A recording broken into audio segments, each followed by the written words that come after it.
Microphone. Microphone.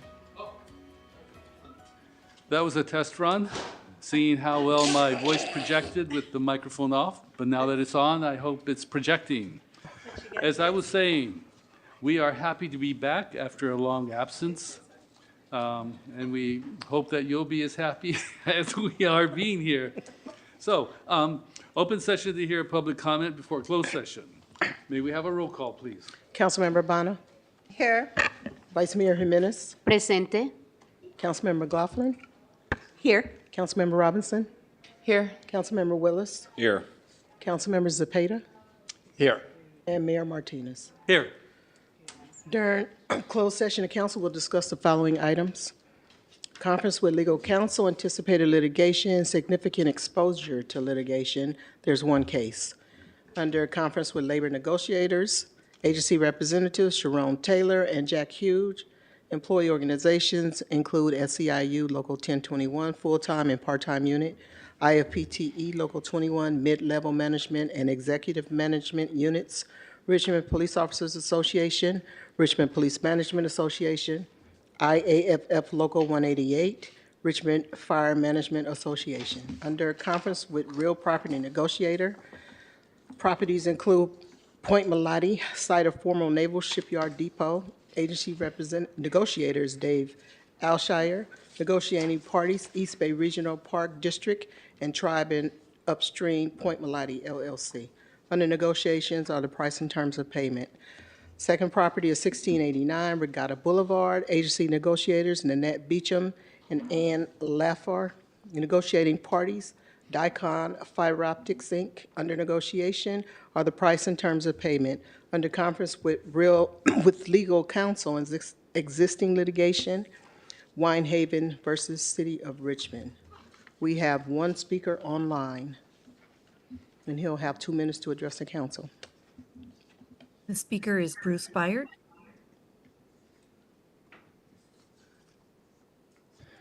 Mayor Martinez, members of the council, my name is Bruce Byard, Chair of Trails for Richmond Action Committee. It was a great disappointment last week when the East Bay Regional Park District's Board of Directors voted to reject all bids to build the 2.5 miles of Point Melati Bay Trail between the Richmond Centerville Bridge and the Winehaven Historic District at a total cost of $10.6 million.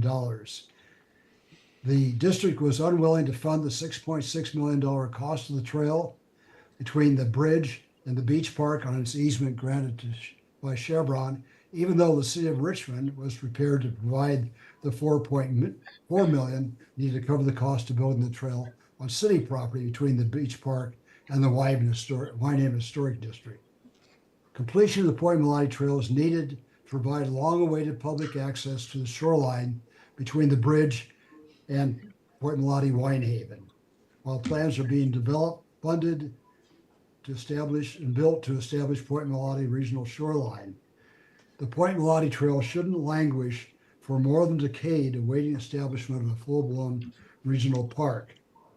Therefore, TRAC hopes that the city, will use its bargaining power in the current Point Melati land negotiations to secure a binding commitment from the district that by June 30th next year, they will contract for construction of the 2.5 miles of Point Melati Bay Trail between the bridge and the Winehaven Historic District.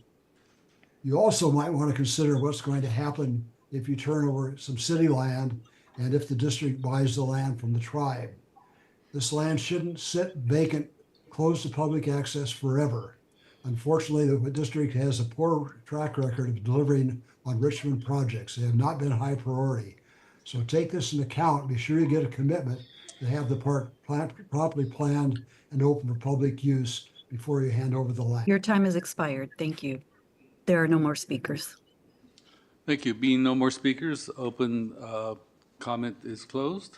And it's now time to retire to closed session. See you back in a bit.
One, two, one, one. One.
of America and to the republic for which it stands, one nation, under God, indivisible, with liberty and justice for all. Roll call? Councilmember Bonner is absent for roll call. Vice Mayor Jimenez, Presente. Councilmember McLaughlin, Here. Councilmember Robinson, Here. Councilmember Willis, Here. Councilmember Zepeda, Here. and Mayor Martinez. Here. Our next item is statement of conflict of interest. Are there any? Hearing none.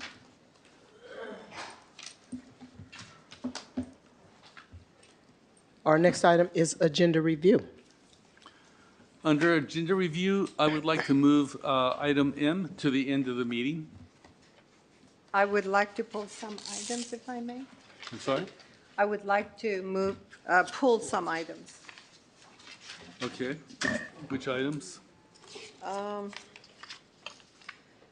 Item 01A, I emailed a paragraph to be added to the city attorney. Item 05A. That's it. Just 01A and 05A. All right. Yep. Did you receive my email? I emailed you and the city clerk and the mayor and Shannon.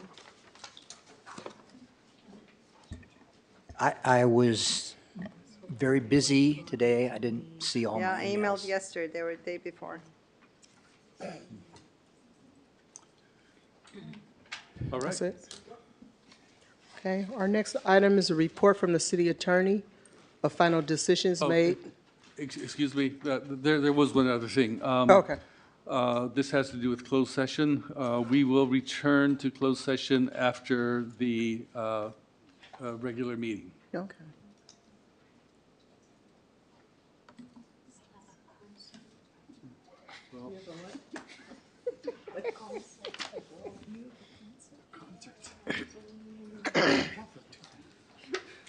Our next item is a report from the city attorney of final decisions made during closed session. So with respect to that, on item C1, which is anticipated litigation one case, with respect to that item, the council gave direction 6-1 for the city attorney to finalize a settlement agreement. With respect to item 2C, this is with labor negotiations. There was a report made on the labor negotiations. There was no action taken, no reportable action taken. With respect to item C3, which is C3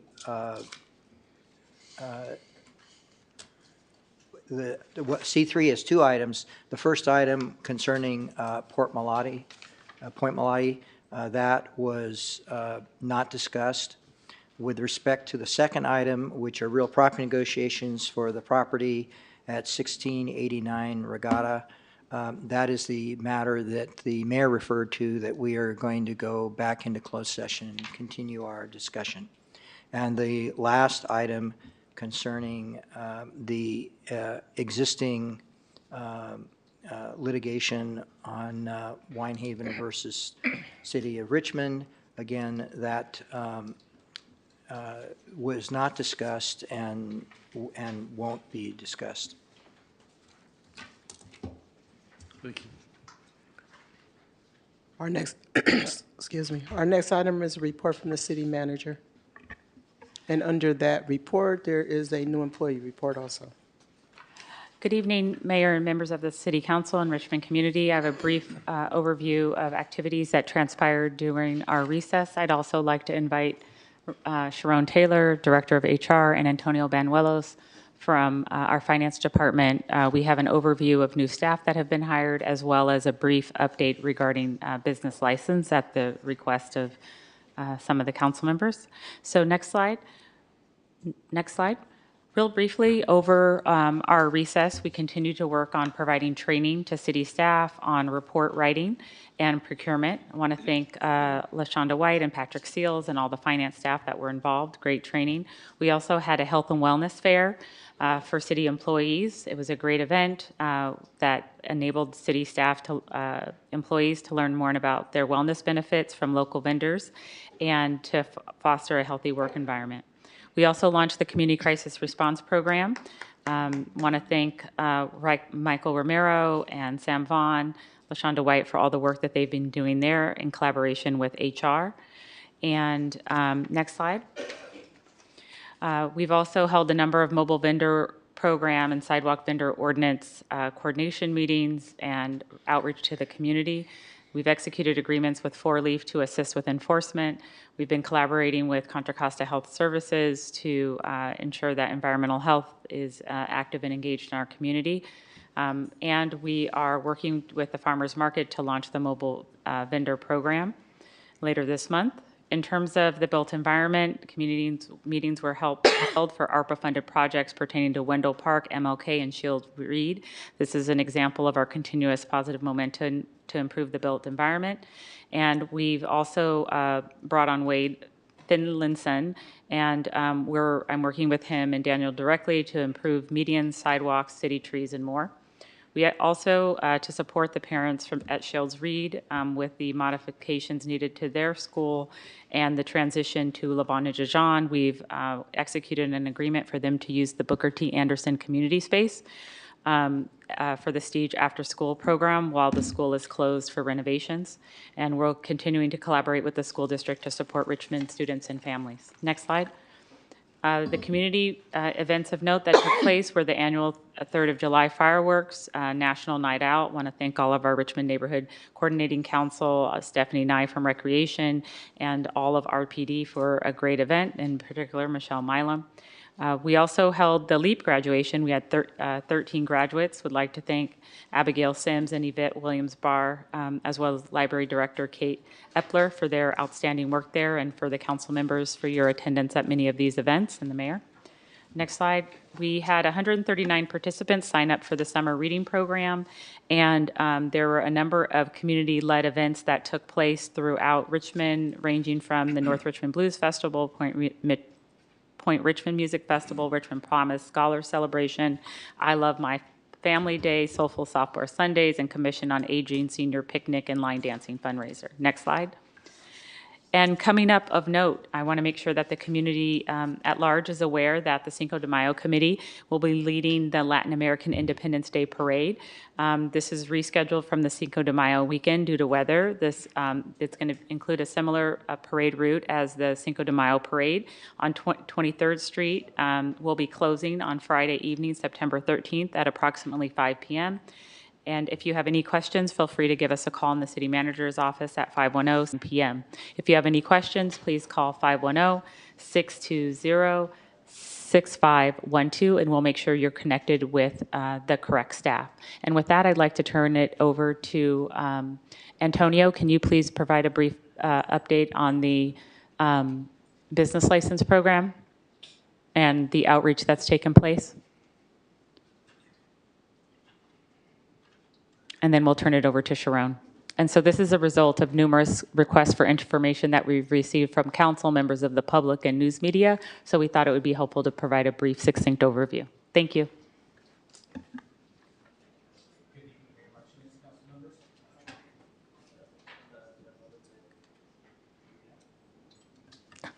Thank you, Sharon. Good evening, Mayor Martinez, council members. So today we're going to provide a brief overview of our current business tax franchise tax board data exchange program that we work with the state of California. Next slide, please.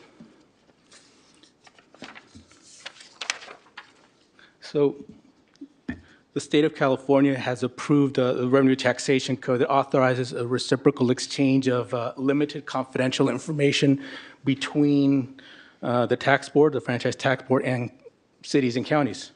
participating cities and counties provide their local business license data to the Franchise Tax Board. In exchange, the Franchise Tax Board completes a data match. So they review the data that we submit to them and submit a listing back to the city of Richmond of businesses of people who apparently provide business but are not in our current business tax database.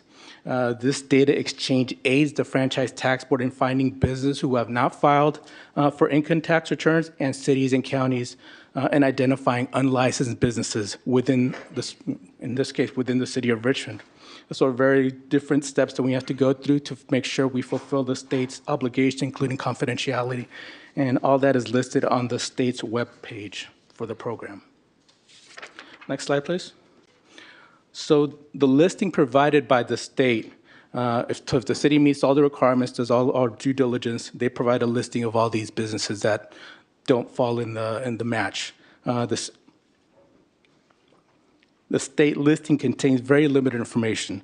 It has columns for the taxpayers' names, if it's a household of the two taxpayers, the tax ID numbers and social security numbers, and the address, and that's pretty much it. We don't know if it's a small business, somebody that made $1,000, or somebody that's doing $500,000 worth of business. We don't know until we reach out to them. In addition, we don't know if it's a nonprofit agency. So a nonprofit agency submitted a tax return and they're not in our database, we get that listing back. We don't know who the person is until we talk to them. Next slide, please. So the goal here is not necessarily to generate more revenue. It's really to make sure everybody's paying their fair share, the fair share of the tax. The city mailed out approximately 4,000 letters in the last few weeks. This was everybody that fell in that listing. The original listing from the state was around 5,000 people, but we did some scrubbing. Some people were not in Richmond. Some people had already applied and were already in compliance. The rest of the people are the ones that received the letters. Okay, so that's the first process already happened. So right now we're currently trying to update the city webpage to include recurring questions. So the last couple of weeks, we've gotten a lot of the same situations from different people. So we're going to update that, include a frequently asked questions section and some other information that hopefully will alleviate some of the concerns. Next slide, please.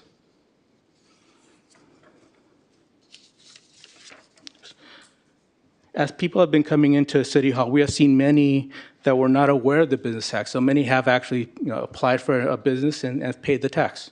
Others got the letter that should not have received the letter. Situation where no tax include the following. They use the Richmond mailing address for their state taxes, but the actual business location is in another city. So they have a license from Oakland or from Berkeley, but they did their taxes using Richmond's address. So that sort of confuses the situation. We don't know if it's a Richmond business because that's what they're filling out their paper, it looks like, but it's not really in Richmond. So if they provide the corresponding Oakland business license paperwork, we remove them from the list. One of the matches was matching the social security numbers or taxpayer ID number. So if they use a social security number for the business tax, for example, but they use a taxpayer ID with the state, that's not a match. So they fell on the list. So providing the updated information for that would also clear the situation. In some cases, we're seeing where the employer erroneously provided them with a 1099 when they shouldn't have been. If they're employed, they should get a W-2. If you're getting a 1099 in many cases, you're providing a service and not considered employee. In that case, you're considered self-employed and technically a business. Next slide, please. Okay, some of the issues we've encountered in sort of hindsight. FTB listing included 1099 that might not be subject to the business tax. We're not sure if it's an employer error. For example, we had a retired person come in with should have been a 1099-R, but they came in with a regular 1099. So it looks like they're providing services when they're retired. They should not have gotten the letter, of course. Additionally, the mailer, we should have included in the mailer the two names that are in joint returns, but we only included the first one. That was an error on our part. That's caused some confusion. People received the letter in their own name, but they don't have a 1099. Their spouse might have a 1099, but it wasn't addressed to their spouse. So that would have alleviated some of the issues, we think. Next slide, please. So next steps. If you received the letter and already have a current business tax account, please complete the letter and return it to the business tax division. There's a section where you can put in the business name, the account number, send it in to us. You can drop it in person, mail it, or email it back to us, and we'll update it. For people that received the letter but have questions, please reach out to city staff to review your specific situation to determine if a tax is due or not. So sometimes it's very obvious to us, and it's not necessarily obvious to the people that have the paperwork. And with that, open to any questions. Next slide, please. Thank you. Councilmember Bono. Thank you. How much is the tax and how was it collected previously? Prior to Measure U? Yes, like last year. Oh, no, last year, nothing's changed to how the tax is collected. The Franchise Tax Board Data Exchange Program has been in place since 2009. We don't necessarily use it every year because it's very labor intensive and oftentimes doesn't lead to a lot of revenue. Most businesses do have a business tax. So the tax methodology has not changed. What changed is we received an updated list from the state of California of possible businesses in Richmond that are unlicensed. We reached out to all the people that are in that list. So this 4,000 is those that are new to you? Yes. You received from the state? Possibly, yes. In some cases, we have mixing information, so we can't tie them to a current license. They need to tell us, oh, this is my business license, please remove from the list, and we do that. Okay, but does it specify which category of Measure U they need to pay tax, or they're supposed to contact you and figure out? They're supposed to contact us and figure Got that it. part out. Thank you. Thank you. Councilmember McLaughlin.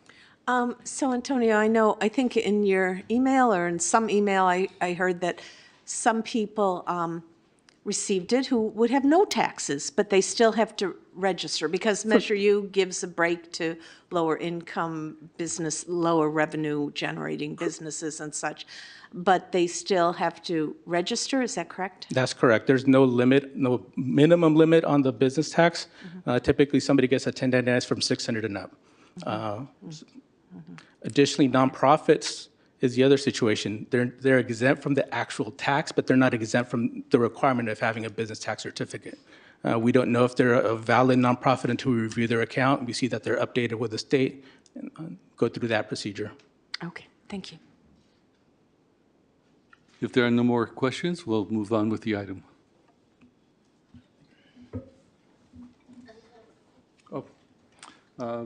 Belatedly? Yeah, sorry. Vice Mayor.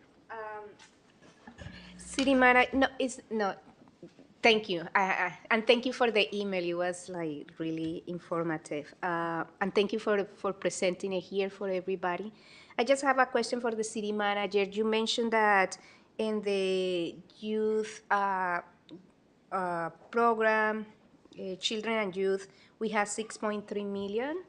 And I want to know how the departments are going to be able to take advantage of this to increase their programs because I just feel like it will be great if this is money that also stays within the programs and enhance the programs that the city is currently doing. That's a good question. Right now, we still have an extremely high vacancy rate, so I will certainly encourage staff to partner with local nonprofits and to apply, but we do have staffing constraints. Sharon is going to go over how the hiring has been going, but I will certainly strongly encourage staff to participate. Okay, and is the requirement, like, can the departments apply, especially I am talking about the recreation department or the library, do they need a nonprofit partner or they can apply by its? Ms. White, Deputy City Manager, oversees the Department of Children and Youth with Patrick Seals, and she can provide an update. Good evening, Mayor, Vice Mayor, and Council members. LaShonda White, Deputy City Manager. So per the charter, which is Charter 15, that is created based on measures E and K, it states, it lists which city departments have the ability to apply without having a nonprofit partner. So examples are recreation can apply, employment and training, youth works, the library. So there are, I think all the city departments that are outward facing that provide services to young people have the opportunity to apply for Richmond Fund for Children and Youth grant funds. And I have made it clear to department staff that it is an expectation that they submit an application. And if they can't submit an application for whatever reason, including staffing capacity, or we just have a lot of other grant funds that we need to manage and spend down, that I just will want that in writing so that I can share that. But it is, people, different departments are already thinking about this opportunity because it just opened. A lot of them are already planning and thinking about grant applications to submit. Perfect, thank you. You're welcome. Sharon, we need to hire. Oh. We are working hard and meeting our hiring needs. Are we ready for the presentation? KCRT, can you please bring up the PowerPoint? So I'm happy to present to you, Mayor, Vice Mayor, and City Council members, our new employee report. We have a July and August report for you. I would like to introduce you to Connor McGrath. He's our new accountant in the Finance Department. Catherine Casimir, Housing Services Supervisor in the Community Development Department. Luis Garcia, Administrative Intern in IT. Nicholas Character, new police officer in our police department. Caitlin Burnham, Management Analyst in the Department of Children and Youth. Eric Lopez, Police Officer Trainee.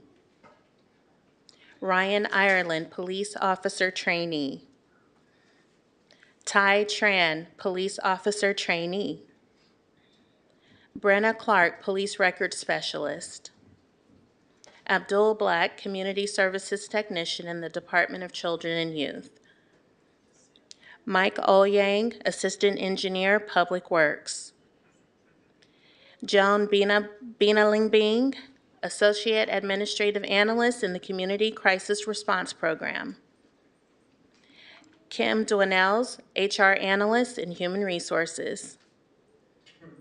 Wade Finlinson, Project Manager 1, Public Works. Avery Stark, Principal Planner, Community Development. Travis Keaton, Administrative Student Intern, IT. Daniel Santos, Assistant Engineer, Public Works. Gabriel Perez, Carpenter, Public Works. Mario Esparza, Police Officer in the Police Department. Rashid Shepard, Peacekeeper, Office of Neighborhood Safety. Jesus Guerrero, Recreation Program Aide, Community Services Recreation Department. Gabriel Sabatini, Lifeguard in the Recreation Department. Cooper Johnson, Lifeguard in the Recreation Department. Ayanna Ruffin, Recreation Program Leader in Recreation. Joshua McCain, Recreation Program Leader, Recreation. Emily Gonzalez, Recreation Program Leader in Recreation. Vicente Pena, Maintenance Aide 2. Alonso Hernandez Argueta, Maintenance Aide 2 in Public Works. Caleb Montiero, Recreation Program Aide, Recreation. Tony Cuevas, Recreation Program Specialist in Recreation. Damarion Morrison Jordan, Lifeguard, Recreation. Griffin Oliver, Lifeguard in Recreation. Antonio Jimenez, Maintenance Aide 2, Public Works. Jorge Barrientos Granados, Maintenance Aide 2, Public Works. Terria McLean, Recreation Program Leader. Leticia Hurtado, Recreation Program Leader. Joseph Futama, Administrative Student Intern, Finance. J. Sabas Pintor Alvera, Maintenance Aide 2, Public Works. Jose Colorado Torres, Maintenance Aide 2. Jonathan Barragan, Maintenance Aide 2. DeAndre Parker, Maintenance Aide 2. And we have a few promotions. Benjamin Faulkner is a battalion chief in the fire department. Congratulations. Congratulations to Daniel James, fire captain in the fire department. Antonio Tamayo is chief of staff in the mayor's office. Congratulations. Michael Barton, a new police officer in the police department, promoted from trainee. Congratulations. Thank you for your time.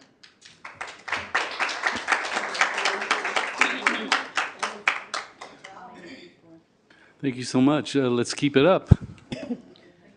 All right. Next item? Our next item is open forum, and this is an opportunity to give comments to the council on items that remain on the consent calendar or items that are not on the agenda. You'll be limited to 2 minutes.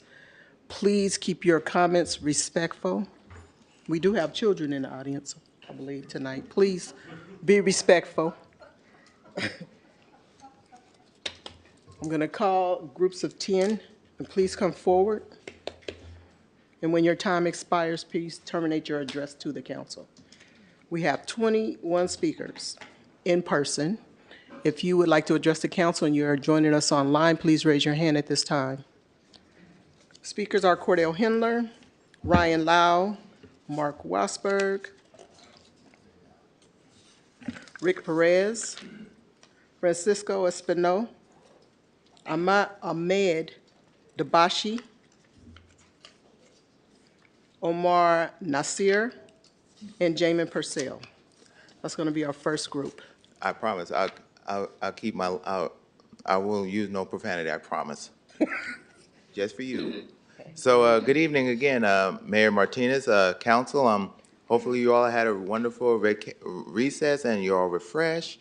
But I'm still going to get to the heart of the matter. So number one, I hopefully that you took this recess to reassess your priorities, because for what I've been seeing the last few months, it is horrible. So, for example, if you recall at a few meetings back when we had city staff had to stay here till midnight, I hope that you will take the consideration of what Henry Gardner said to you all. Respect your city staff, because they work too hard to making sure that they provide information to you all. So I'm hoping that y'all will start doing that from now on. Treat your city employees how you should be treated.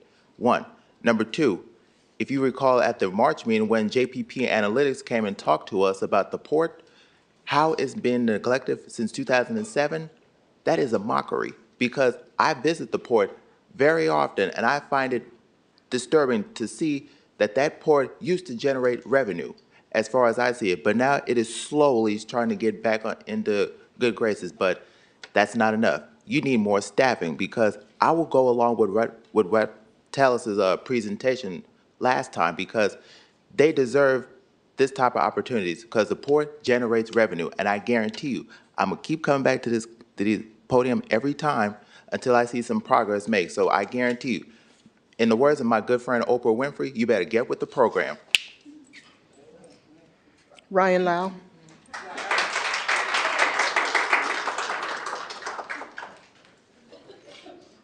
Good evening, Mayor, Vice Mayor, and City Council members. My name is Ryan Lau, External Affairs Representative at AC Transit. Here to provide a quick update on our Realign initiative. As a reminder, Realign is evaluation of all our routes and schedules to make sure that they work for the post-pandemic era, and how we can change it to meet the needs of our current riders. Right now, we're in our public hearing phase, which is open through tomorrow, and people can provide input via actransit.org/realign, as well as 2 hybrid public hearings tomorrow at 2 p.m. and 6 p.m., virtual or in person at our 1600 Franklin general offices. So please promote that. I think I've sent a couple emails about that public hearing process. And we're expecting our board to make a decision sometime in October with an implementation date of March. So appreciate your help with that. And I have left some of these with the city clerk, as well as I think there's one at each seat in the dais. So appreciate it. Mark Wasberg.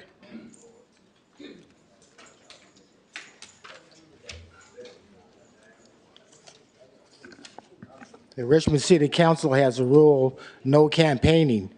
Even Aguado says it's a rule. So this is the answer to you, city attorney. Where is the written rule? Where is it in the Brown Act that we cannot talk about the campaign? Because when this goes to court, you're going to have to answer. Because my lawyer is going to ask you, where was the violation at? Where is the violation at?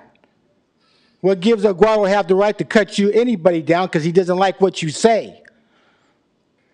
Huh? You went to that fancy law school.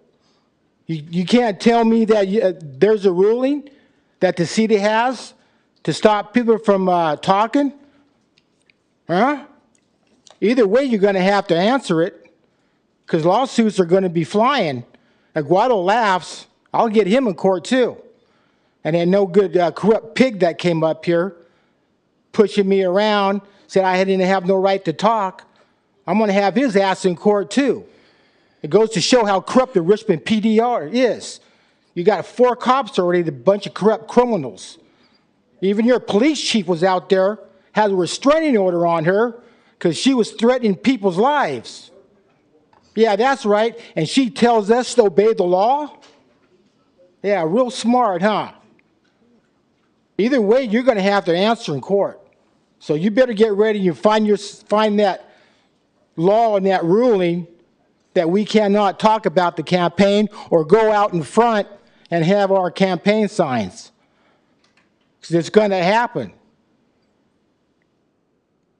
The Brown Act says we have the right to say anything we want on the open forum, right? Isn't that so? Aguado admitted you have the right to say anything. Vote for me for city council, people, because we're going to destroy the RPA. You wait. I'll see you at the debate. Time has expired, Mark. Time has expired. Thanks. Rick Perez.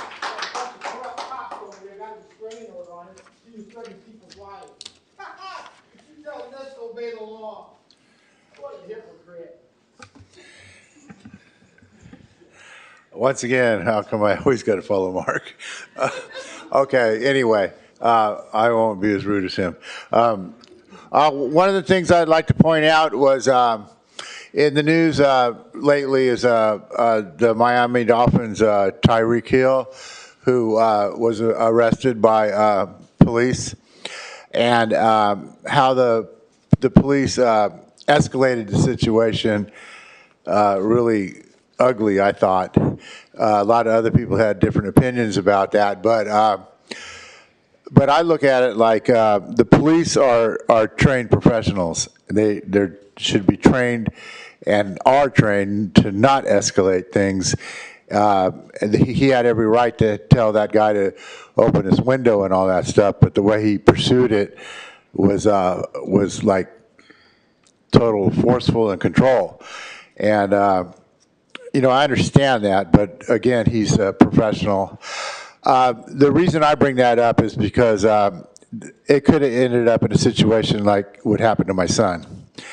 The cop could have pulled his gun out real quickly, and it would have been a real horrible situation. Just because a person doesn't obey a command doesn't give the police the right to escalate. They should stay focused and have professional training. So one of the reasons I bring this up is because and we all know the city come across a lot of money, and the police are going to have their hand out for a lot of it. And I just hope they do the right thing with it, hire the right kind of officers, unlike Wallace Jensen, who was known to be the wrong kind of officer. So, okay, thank you guys, and thank you for your support. Francisco Espino.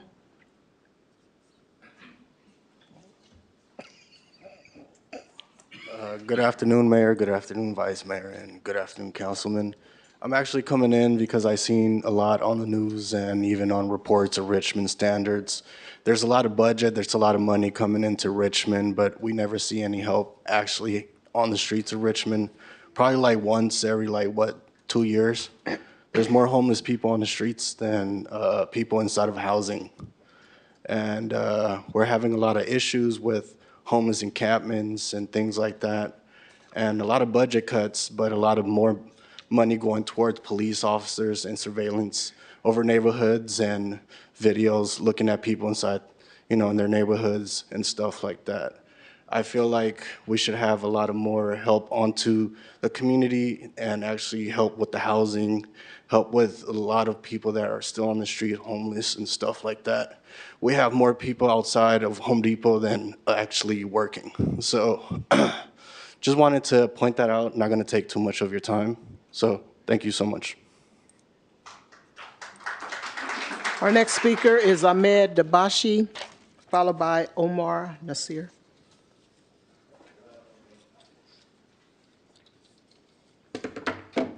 Hi and good evening. My name is Ahmed Dabashi. I'm the president of the Yemeni Association in California. And first of all, I thank the mayor and the chief of police and all the police force in Richmond. They're doing a very good job.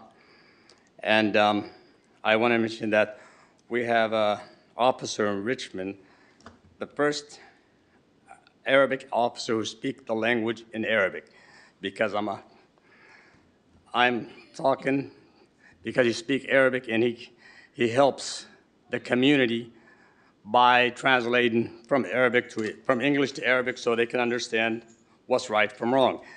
So I'm here to say, please, Bashar Zaidan, please keep him as an officer in Richmond, because we need more from our community, at least to keep our community safe and make them understand what's right from wrong. And I thank everyone here. Y'all doing a great job, and keep up the good work. Thank you very much. Omar Nasir. Hello, good evening. My name is Omar Nasser. I'm a resident and business owner in Richmond for almost 25 years. I'm here with my community, the Arabic community in Richmond, and they told me to give you guys this a little statement. I would like to start by thanking the mayor, the vice president, the Richmond City Council, and the chief of police, and all attendees. I would like to express my sincere gratitude for the hard work and dedication you always show to our community. Your efforts maintain safety, improve public services, and foster a sense of unity do not go unnoticed. I also want to thank the Richmond Council for the recent vote for the ceasefire resolution, which meant a good deal for our community, the Yemeni and the Arabic community in Richmond. Also, I want to acknowledge the police department and its leadership, especially Officer Bashar Zaidan, which is part of our community. And he's been working for the Richmond PD for 20 years. And he have contributed to our community a big deal, and we value him, and we support him in all matters. So we would like the mayor and this council to look into some discrimination he's been facing in the force. And keep up the good work, and thank you. Our next speaker is Jamin Purcell, and will the following individuals please come forward?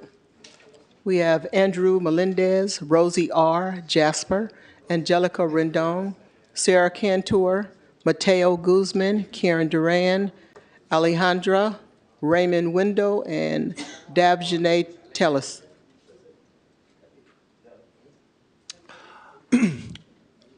Thank you for our new council year. I'm really excited to see what is going to be happening, because I will say I am really impressed by how far just the last year has come. I want to say that I really appreciate what city staff has been doing. I've been seeing them very active all over the city, whether it's repairing streets, cleaning them up, putting out projects. It was really beautiful to see the amount of participation. You want to pause for a minute? Yeah. All right. Okay, go ahead. I want to say I really appreciate the amount of city staff that has been helping with not only just painting that sound wall that was over in Parchester, which was beautifully done, but as well the coordination on all the different events that had happened over this break. I know as well we had a special meeting where we had the agreement with Chevron, and I guess my statement would be, I know that people are going to be coming out of the woodworks like our second cousins and everybody asking for new projects. But we got a lot of things that we already have on our plate, and I would love for us to see them accomplished, because these are the things that we've been working on for a long time and we just haven't been able to get to. Things like the port, things like being able to bring up staffing, things like being able to just catch up on our road index. I know that we all have a lot of really great ideas, and I'm sure we're going to hear a lot of them over the next number of years from the community. But, you know, we've had a backlog for the longest time, and why don't we catch up, because it looks like we got the city staff and the city council that can keep their eye on the prize, and we'll get it done. So I just want to thank you all again. Appreciate it. Andrew Melendez, sorry. Good evening, City Council. My name is Andrew Melendez. I'm a lifelong Richmond resident, and I'm here today to call for our council to take the necessary steps to hold police officers accountable in Richmond by strengthening the Community Police Review Commission. I've grown up my entire life within a structure that has marginalized people of color like myself from the resources that we need to thrive. And for decades, this has been because of the way our Richmond police officers have been used to criminalize and exploit our most vulnerable populations. And on May 5th, 2024, we saw the same pattern occur again against Kwesi Gus, who was exercising his constitutional right to record a police officer when he was harassed, struck, and detained by a police officer who has had a long history of killing or seriously injuring 12 other people since 2014. The fact that this officer is still serving today is an injustice to our community, and a big reason why this injustice has continued is because there's currently a lack of transparency for the community to know who was investigated, what the misconduct was, and what was done to hold that police officer accountable. Currently, only the name of the community member filing a police complaint is publicly displayed, but the officer's name is not.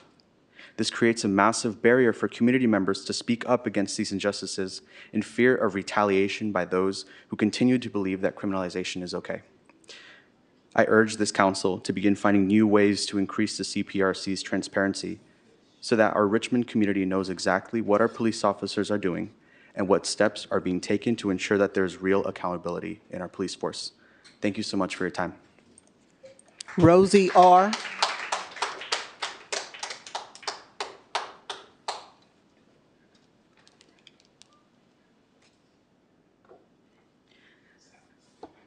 Hello, council members. My name is Rosie.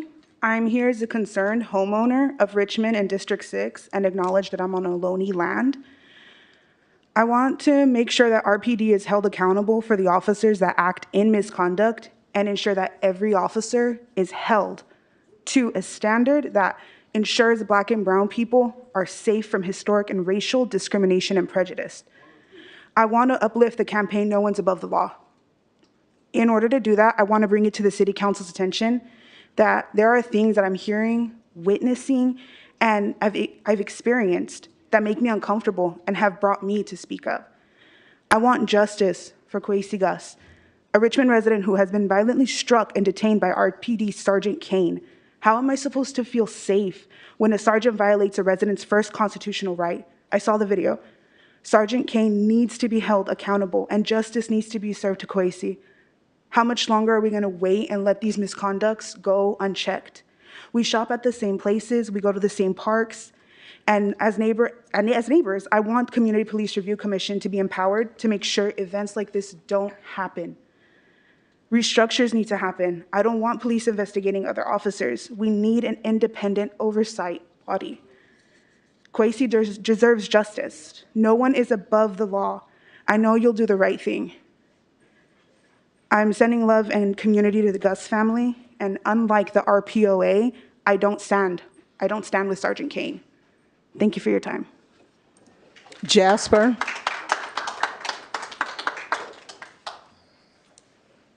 Good evening, council members. My name is Jasper.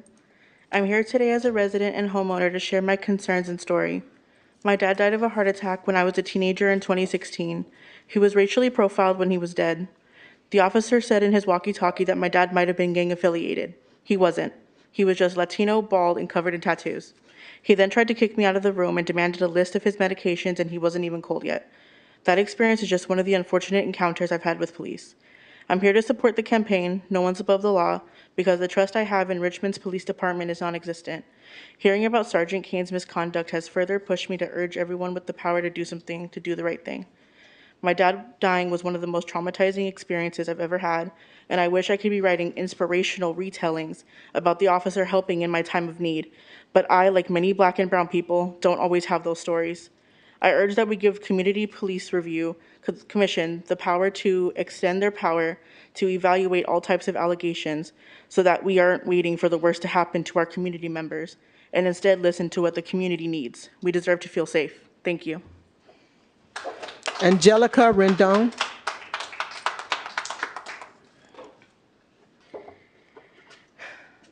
Good evening, council members. My name is Angelica. I've been a resident for not a long time yet, just moved earlier this year. I wanted to share my story after a few friends told me what happened to Kwesi.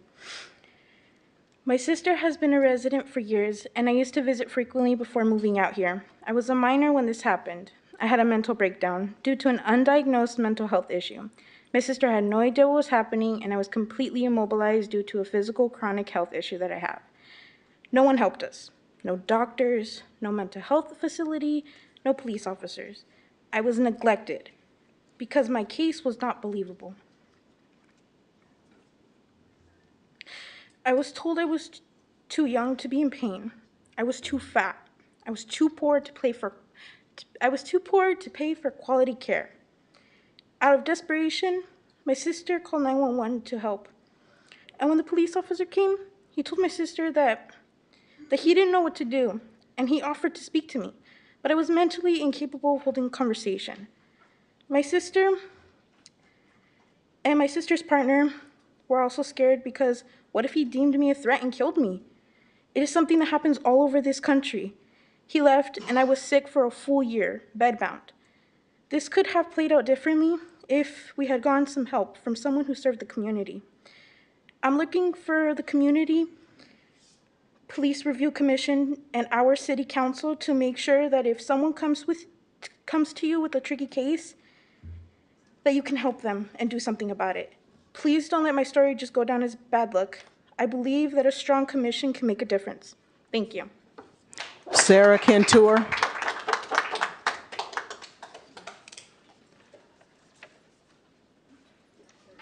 Sarah Cantor.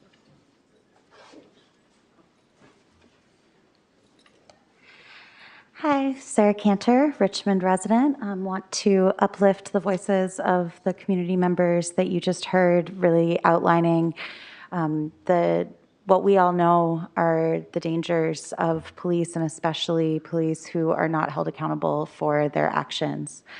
I know that there are one of the big things that we need to do is work to limit the blocks that police unions, including the RPOA, put on police accountability.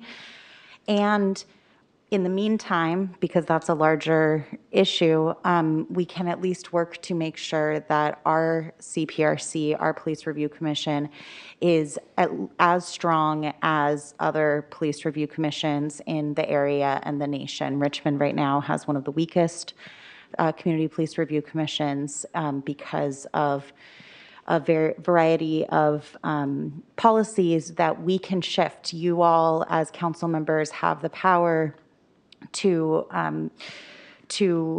introduce new resolutions around the CPRC and make sure that our police officers, including the Officer Kane, can be held accountable when they harm community members, as happened with Kwesi Gus. It's really, really important that just as we all are holding ourselves accountable, that the police hold themselves accountable. And we've seen that that can't happen. That hasn't been happening when it is an internal matter. we need to have strong external accountability. Thank you. Mateo Guzman.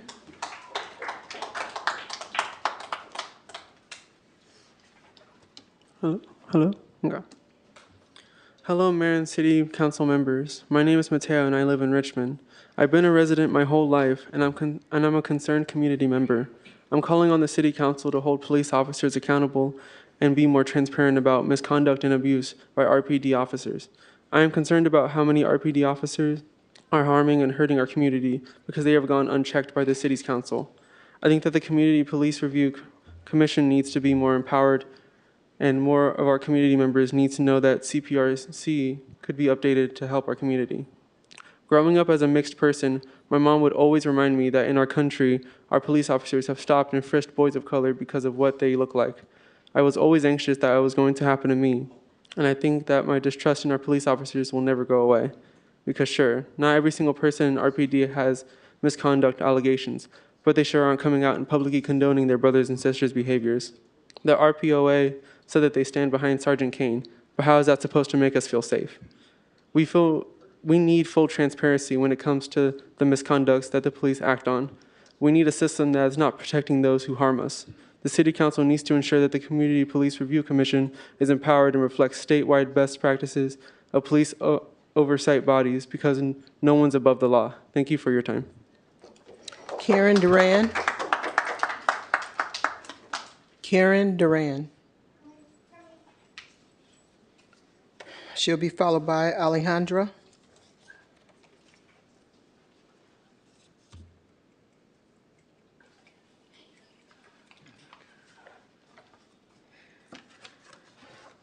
Sorry, I'm a little nervous, and I might get emotional, so sorry about that. Good evening, City Council members. My name is Karen, and my daughter, Luna Bella. You might have seen her out here. She's running around. I live and work with the community in Richmond. We are also survivors of domestic and police violence. I'm here to advocate for myself, Kwesi, as well for all the residents here. In June 2020, my daughter and I suffered from an attack of my abuser, and I had to call the police thinking they would protect me. The calls for police were so frequent from myself and neighbors that responding officers already knew my abuser and I, being the caller, told the responding officers what had happened, and of course my abuser lied.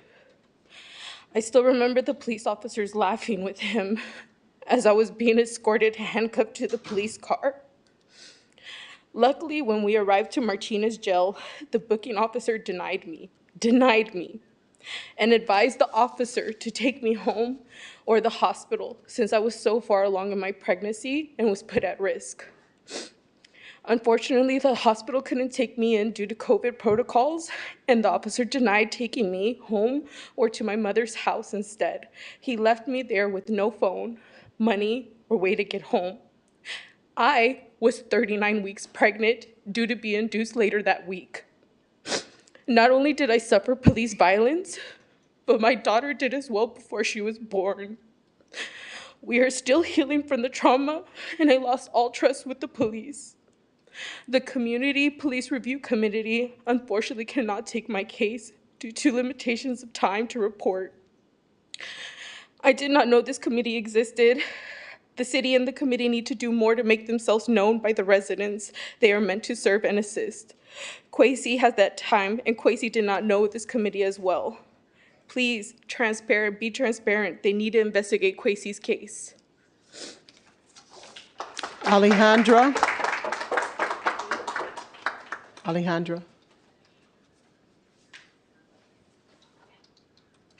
No.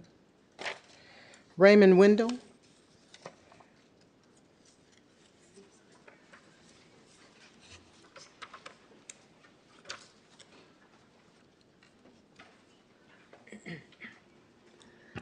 Good evening, City Council. My name is Raymond Wendell. I'm a San Pablo resident with many friends and loved ones in Richmond, and I have a longstanding interest in police accountability and oversight throughout the Bay Area. My comment tonight is about Richmond's Community Police Review Commission, a panel of 9 community members entrusted with reviewing complaints about police misconduct. The reason is that I am also very troubled by a recent incident. On May 5th, Kwesi Gus, noticed an arrest taking place, and he took out his phone and started filming, as was his constitutional right. A police officer saw him filming and reacted with physical violence. Kwesi was badly hurt. He suffered a head injury, lower back pain, wrist pain, and bruised ribs. The whole incident was caught on video by a nearby business, which is now available publicly. And I don't know about you, but I've watched and rewatched the footage, and it turns my stomach every time. According to the San Francisco Chronicle, the officer who attacked Kwesi has killed or seriously injured people in at least 12 separate encounters since 2014. Something is not right when an officer with that kind of track record is still permitted to work in the community. I worry that despite the best intentions of those who created the Community Police Review Commission and those who serve on it, the commission is not effectively keeping the community safe from misconduct and abuse at the hands of Richmond police officers. I know there are members of this council who are at least as concerned about police accountability in Richmond as I am, and I urge you to take a close look at the Community Police Review Commission. Is it living up to its promise? Is it sufficiently empowered? Is it effective in holding Richmond police officers accountable for misconduct and abuse of power? Is it as transparent to the public as it could be? No one's above the law, not even police officers. I hope this council will closely examine the commission's powers, limitations, and internal operations to ensure it is doing everything possible to keep Richmond safe. Thank you. Our next speaker is Devjanae Tellis, and followed by Alice Johnson, Emily Ross, and Annie Pennell. Hello, Mayor and council members. My name is Dave Janae. I'm a Richmond resident, but I'm also a concerned community member who is also calling on the city council to hold police accountable and ensure that there is transparency about any abuse or misconduct by an RPD officer. I'm concerned that officers like Sergeant Kane will continue to harm people in this community because their misconduct and abuse has gone unnoticed and unchecked. Sergeant Kane has killed or seriously injured people in at least 12 separate encounters since 2014. So for him to still be with RPD in 2024, to even have encountered Kwesi Gus is ridiculous to me. In almost every other job, if you hurt or harm people, you are held accountable and you lose your employment. It should be no different for RPD officers. I would like to see the City Council support CPRC in creating more practices that thoroughly investigate all complaints against RPD. I would like to see Richmond publish a report on complaints, investigations, and disciplinary actions taken. Lastly, I would like to see more support in getting the Community Crisis Response Program off the ground. I am here standing in solidarity with Kwesi Gus and so many others like him who have been harmed by officers of our Richmond PD with little to no consequences. RPD is here to serve our community, not harm or hurt them. Please hold those that are hurt our community members accountable. No one is above the law. Thank you. Alice Johnson.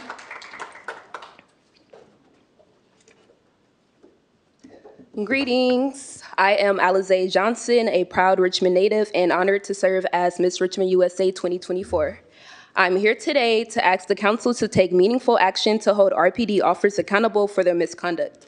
Transparency and accountability are essential for building trust between law enforcement and the people they serve. Too many officers are going unchecked, and the harm they are causing to our community must be addressed. I strongly believe that all complaints against RPD should be reviewed by the Community Police Review Commission and their independent investigator, not police officers investigating their own. We should not be waiting for an officer's 12th misconduct incident or a resident's death to take action. This includes not only incidents of brutality, but also harassment, racial profiling, and the criminalization of those who are unhoused. These behaviors are unacceptable and must be confronted immediately. Exercising our constitutional rights should never be met with violence or intimidation.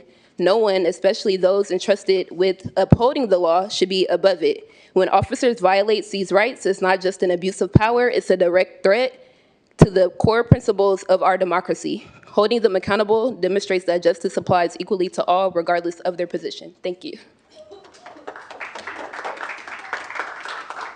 Emily Ross.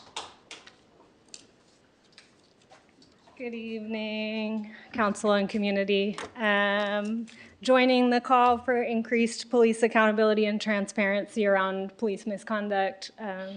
Thanks to all the folks that are here speaking for that today. I was raised in a community with virtually no law enforcement oversight mechanism, and this has resulted in some of my dear ones being traumatized by the police and having no recourse, including losing a friend who died in police custody, and his family had no opportunity for a community oversight of that incident. I'm supremely grateful that Richmond has the CPRC, proud to live in a community that values police oversight. And there's a lot that could be improved to make it an actually supportive, effective mechanism for oversight. Super grateful for the volunteer commissioners who give their time and take that role really seriously, but even in their advisory capacity, they're quite limited, as we see with cases where recommendations or findings from the CPRC aren't honored or validated in any meaningful way. There's lots of changes that could happen to bring us up to kind of what some neighboring communities do. One thing that I'm interested in is kind of evening the fact that police officers' identities are totally protected and community members' names are publicized. I think that just reinforces the power dynamic where, law enforcement is protected and an already vulnerable resident is sort of further vulnerable by having their name and their story out there. Hope you and the CPRC take some action to strengthen it. I know we all believe in it. Thank you so much. Our last in-person speaker is Annie Pennell.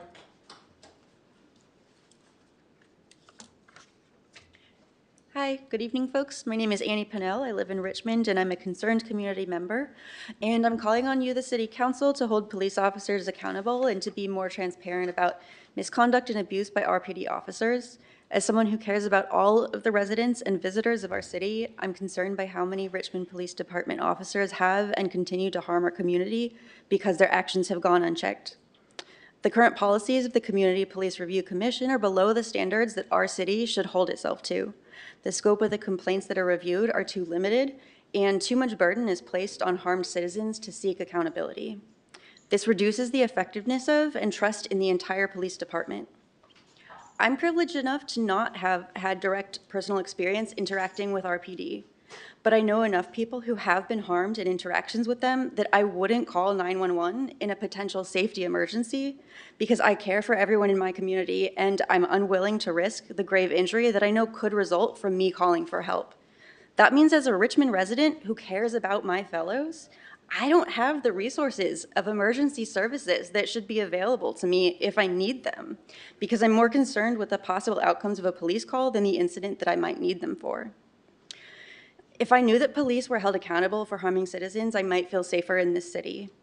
We need the alternative community safety solutions that I'm so proud that this city and this council is working on. But until we build that system to be as robust and prioritized as RPD is, we need to hold people accountable with the existing solutions. And we right now just can't trust that system to be equitable. Only a small set of incidents are automatically reviewed by CPRC, but the committee needs to have the authority to automatically review a greater number of incidents. If we want to trust and support our police department, we need to ensure that they're kept accountable. So please give the CPRC the power and the directive to transparently do so. Thank you. That was our last in-person speaker. Now we'll move to the speakers that are online. We currently have 4 speakers. Speakers are Amber Hatfield, Jesse Turan, Petronila Fernandez, and Dominici Morris. Amber, you may begin. Good evening, Mayor, Vice Mayor, and City Council members.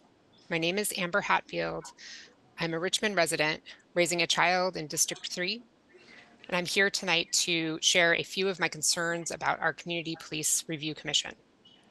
Although I'm proud to live in a city that has established such a commission, I was disappointed to discover that our commission does not have some of the key elements that would allow it to function in a way that leads to true police accountability. Recently, a video has circulated of Richmond community member Kwesi Gus being targeted and assaulted by RPD Sergeant Alexander Kane while Gus was exercising his right to witness and record an arrest taking place nearby. The fact that his case did not come under immediate review by the CPRC is deeply concerning. Even when complaints do receive review, investigation, and police misconduct has been confirmed, those results may go unheeded by the police chief, who is under little or no obligation to administer corrective action, such as in the case of former RPD officer Wallace Jensen, who murdered PD Perez in 2014 and was allowed to retire comfortably with no other consequences. The Richmond Police Department is a very well-funded, it's armed with military-grade weapons, and it's aided by ever-expanding surveillance throughout our city. As such, RPD wields a significant amount of power over the general public. And in turn, we deserve access to a powerful oversight body with the ability to investigate any complaint brought before it and act on confirmed cases of police misconduct. I hope you agree and that you will take action to bring our commission up to the standards of others across the state. Thank you for your time and for everything you do to make our community safer. Thank you. The next speaker is Jesse Turan.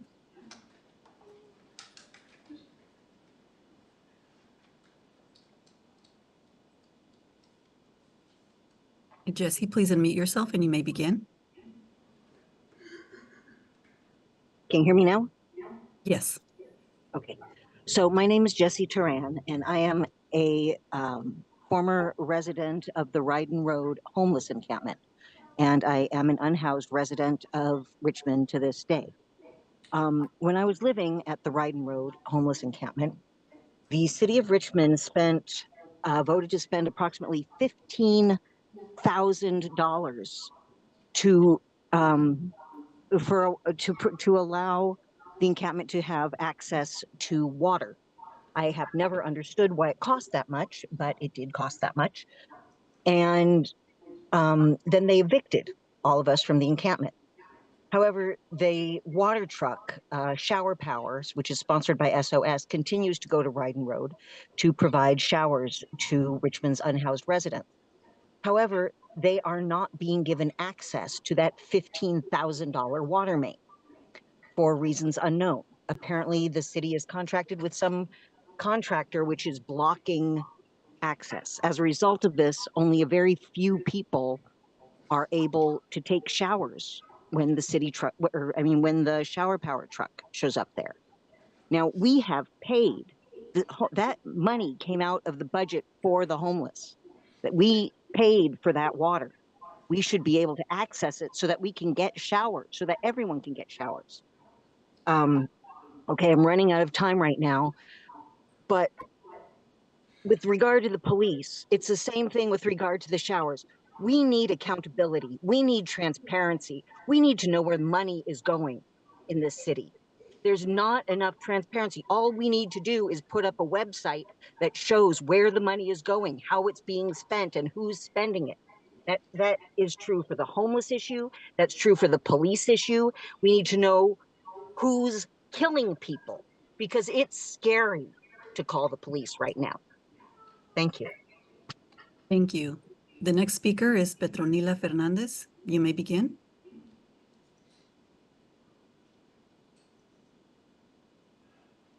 Good evening. Yes, how you may begin. Good evening. My name is Petronila Fernandez. I am a sister of my past brother, Jose Luis Lopez, who died in police custody on March 2020. And I am here to stand within in community and solidarity with all community members who suffered the loss of their loved ones, independent the person was do in his past life. And I think so as a direct family member who hurt and get to the emotional impact by what I see for my brother who passed away. We unfortunately in 2020 we don't have more resources, and I didn't know how filing the complaint or going to be transparency. I am here. I believe police, they are doing their job. I believe in good police. I am not here in criticize, but as a family member who lost the brother and the other family, we have fear like me for speak out for the not right things who are in our community to be safe. Please, I stand with the other family and community member to be the police accountable. It is not a right when the person is died under police custody. Thank you so much for hearing my voice, and I appreciate your consideration. Thank you so much. Thank you. The next speaker is Dominici Morris. Good evening. I'm Dominici Morris. I'm a resident of District 3 in Richmond. I believe that the Community Police Review Commission should be a great way to hold police officers accountable and to provide transparency about misconduct and abuse by RPD officers, but in its current state is not able to do so. Not too long ago, I became aware that this commission even existed. I appreciated that there was a commission made up of members of the community that would be able to hold officers accountable instead of non-transparent processes that could or could not be happening internally with the RPD. A concern that I have is 120 days to submit a complaint. I recently submitted a complaint for another person that faced abuse at the hands of an RPD officer. Luckily, I was within a 120-day period. But there are so many that have not filed a complaint with the commission because they didn't even know it existed or they don't even know how to do so. Other cities such as Oakland and San Francisco do not have a time limit to file a complaint. We need to expand and utilize the best practices and procedures in order to create a more just Richmond. Thank you. Thank you. And that was our last speaker.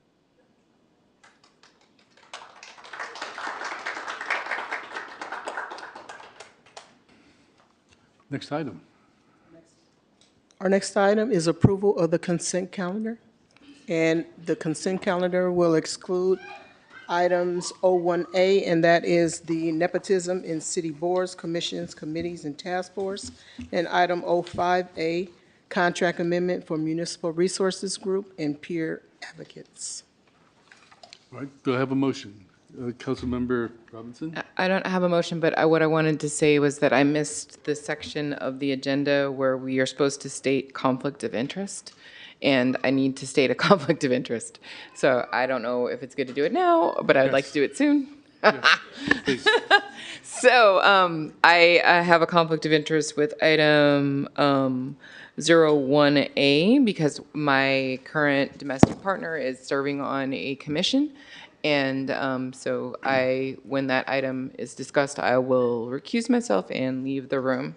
I also have potential conflicts. I believe that there may be staff members of the organization that I work for who are on commissions as well in the city of Richmond. So 2 potential conflicts of interest. All right, any others? If not, then a motion is in order. So moved. I'll second. Moved by Councilmember Willis, seconded by Councilmember Zepeda. May we have a roll call? Councilmember Bonner? Yes. Vice Mayor Jimenez? Yes. Councilmember McLaughlin? Yes. Councilmember Robinson? Yes. Councilmember Willis? Yes. Councilmember Zepeda? Yes. And Mayor Martinez. Yes. The vote is unanimous. Our next item is item P1 under new business. And that is to adopt a resolution of intent to rename a section of Spring Street south of Cutting Boulevard to P.D. Perez Avenue to serve as a tribute to Richard P.D. Perez III and directs the city clerk to set a hearing date on the matter for September 24th, 2024. All right. May I move this item? Did you want to speak to it? Oh, sure. Okay. So There is a set of requirements for a street change. First of all, Spring Street is a long street.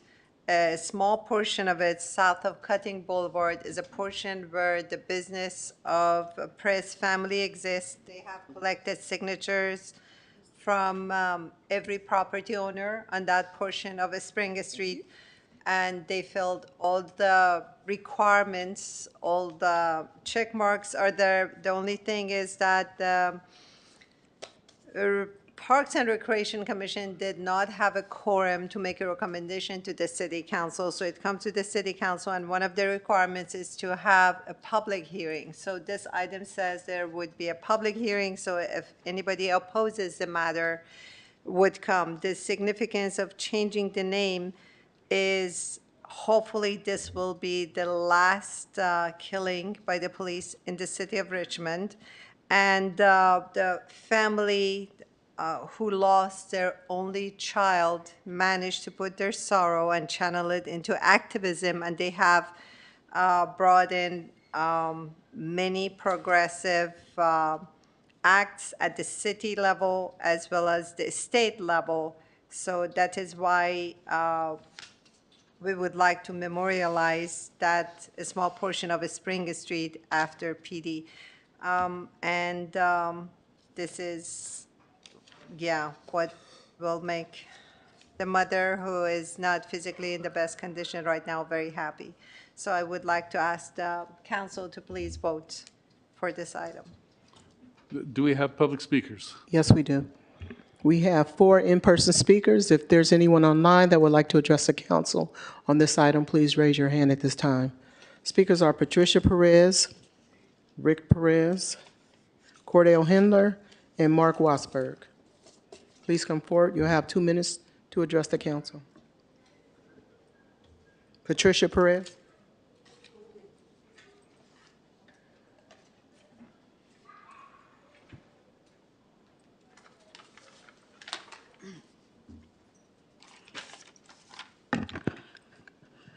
During the past 10 years since our age 24 grandson was unjustifiably killed by Richmond police officer, our family has been fighting a system that remains complacent with allowing police officers to kill people who do not have any type of a weapon, who are not a threat to the safety of anyone.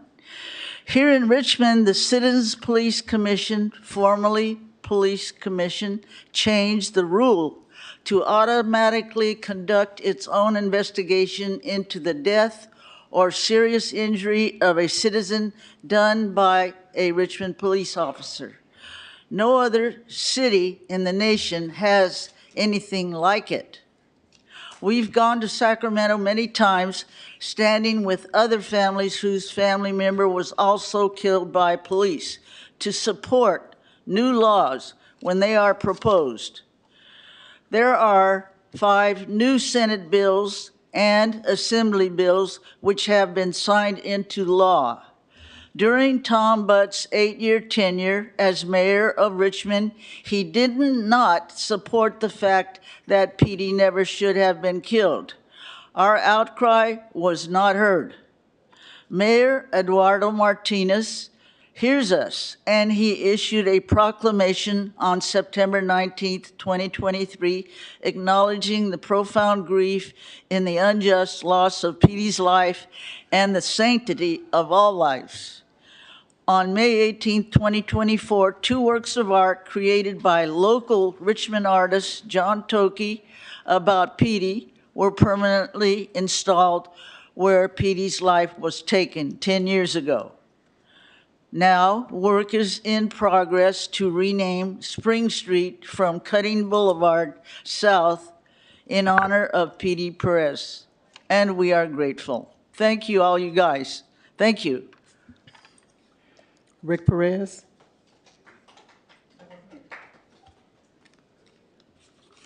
Okay, we'll go to Cordell Hindler. So, good evening, Mayor Martinez, Council. I want to thank you, Councilmember Bonner, for bringing this item forward. And because after hearing all the stories about how PD lost his life, I never knew him personally, but I live adjacent to where he was killed. So I'm very grateful that this is coming forward. So I am 100% positive about this resolution being brought forward, and I will be at that hearing on the 24th to hear more about this. So I'm in full support of it. So let's get on with it. Mark Wassberg.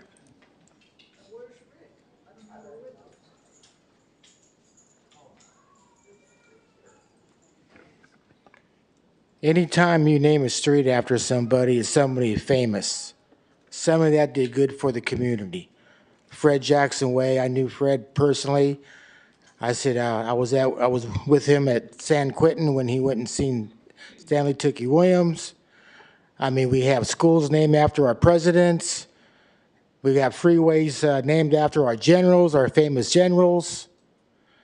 And I could understand their grief, but just naming a street after a normal citizen, I mean, you guys are going to do what you're going to do. We all know that Petey was shot and killed by a corrupt cop who lied. Then first he had a nerve to kill him. Then he lied about it. Now he's living happily ever after. But like I said, you guys are going to do what you're going to do. And before I close, we need to get rid of the corrupt cops. So right now we have 3 corrupt cops that needs to go. I was here talking, and Tim Simmons came up to me and says, "You don't have the right to speak. You have no constitutional rights." That son of a bitch is going to have to go. The chief was out there thugging, and the cop that attacked Gus, he needs to go. We need cops, but we don't need corrupt cops. We need police to have full staff here in Richmond, but like I say, we don't need corrupt cops to go out there being a thug. I mean, this is amazing. Yeah, the police chief do what she did. She comes back like nothing happened. This is totally sick. We know cops cover cops. I mean, before all this happened to me, when Simmons came up and attacked me, I had no problem with the Richmond PD. I seen him, I said hi. I was good friends with Andre Hill, Joey Slimmer. And now this happened, I lost all respect for the Richmond PD, and I don't even trust them. Our last in-person speaker is Rick Perez.